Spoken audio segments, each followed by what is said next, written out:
July 10th, 2015. Absolutely wonderful morning. This is the third day of my stay in Jerusalem. My travel companion Emmy finally arrived, and after a wonderful breakfast, we decided to walk down the Via Dolorosa, which turns into Lionsgate Street,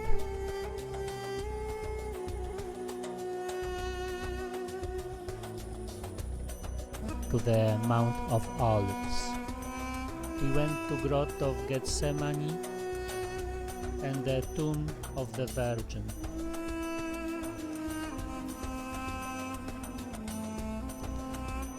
The grotto was beautiful, but the Tomb of the Virgin, as it is called, is underground, downstep, and is looked after by Greek Orthodox, Armenian, Coptic Christians, and Syrian Christians.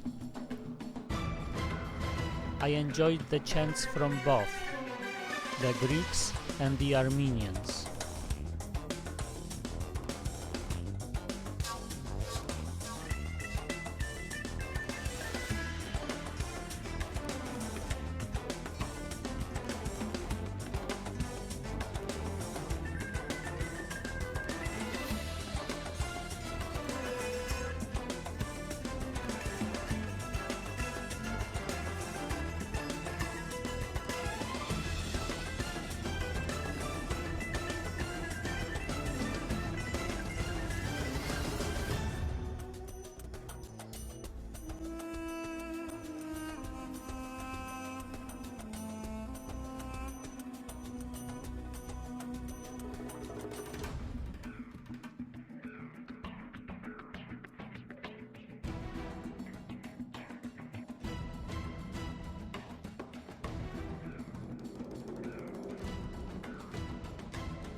From there, we went to the Garden of Getsemani and the Church of the Nations.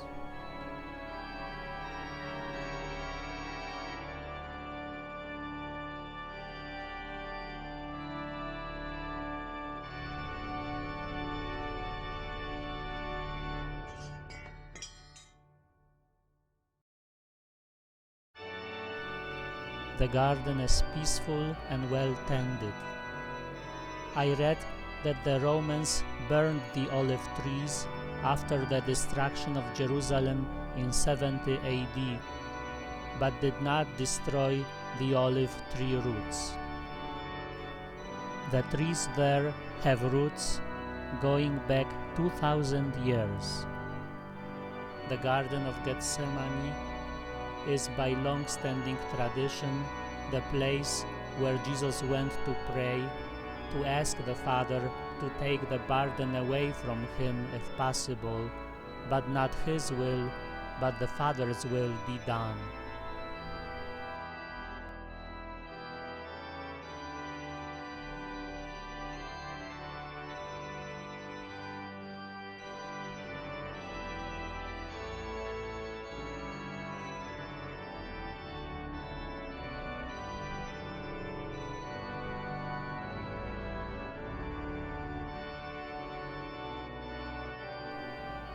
I was able to lay down on the rock where Jesus prayed and sweated blood. I pray the first sorrowful mystery for my bishop, the priests, and all my family and friends. I also blessed the crucifixes and rosaries for my family and friends. The church is run by the Franciscan friars. I found a Polish priest who invited me to celebrate the Mass. So I was able to celebrate the Holy Eucharist in this holy place. The readings were particular for the agony in the garden. I cannot put in words the peace I felt. Amazing. I was overcome with emotions, especially during the opening prayer at Mass, where it says, "At this place, in the Garden of Getsemani," a truly blessed experience.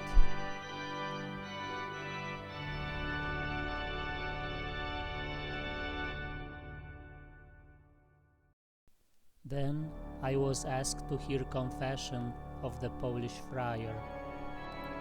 A few tourist groups came through.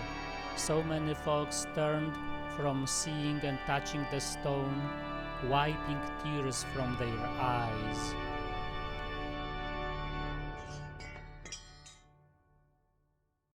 We continued our walk up the Mount of Olives to the Dominus Flevit Chapel, by tradition the place where Jesus wept for the fate of Jerusalem. Through the window with the cross, you can see the Dome of the Rock. I thought it was fitting to see the cross in front of the dome. We admired the old Jewish cemetery, the Valley of Jehoshaphat, the oldest and largest Jewish cemetery in the world. By this time, the Muslim call to prayer could be heard, and there was a sermon being broadcast from the Al-Aqsa Mosque.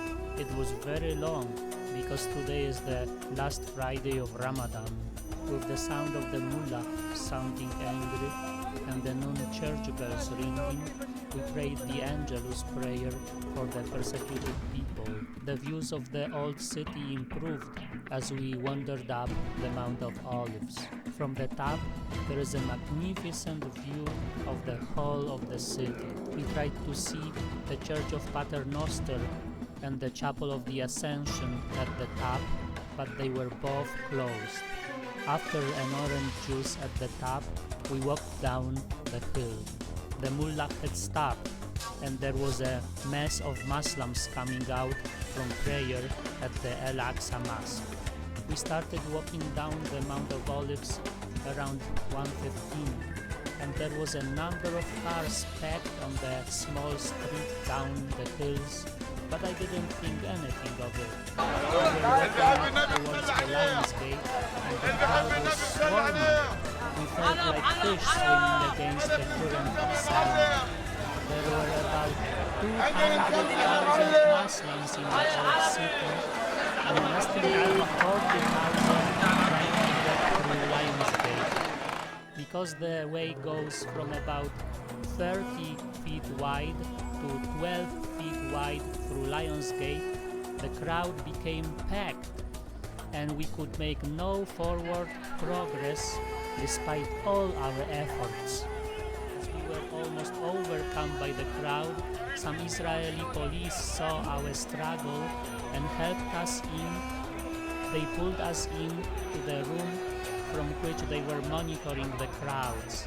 Yes, we were pulled in by the police. The Israeli police were so kind. Besides rescuing us from the crowd, they gave us bottled water and chatted with us. Another group of Israeli police came in and gave us another bottle of cold water. We waited over 35 minutes for the crowds to thin out enough for the police to think it was safe for us to leave.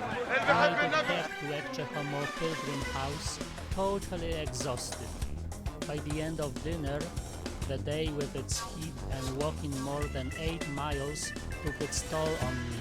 I was dropping off by the end of dinner, so after coming back to my bedroom, I fell asleep in the middle of my evening prayers. I was awakened at 3 a.m. by the Muslim call to prayer.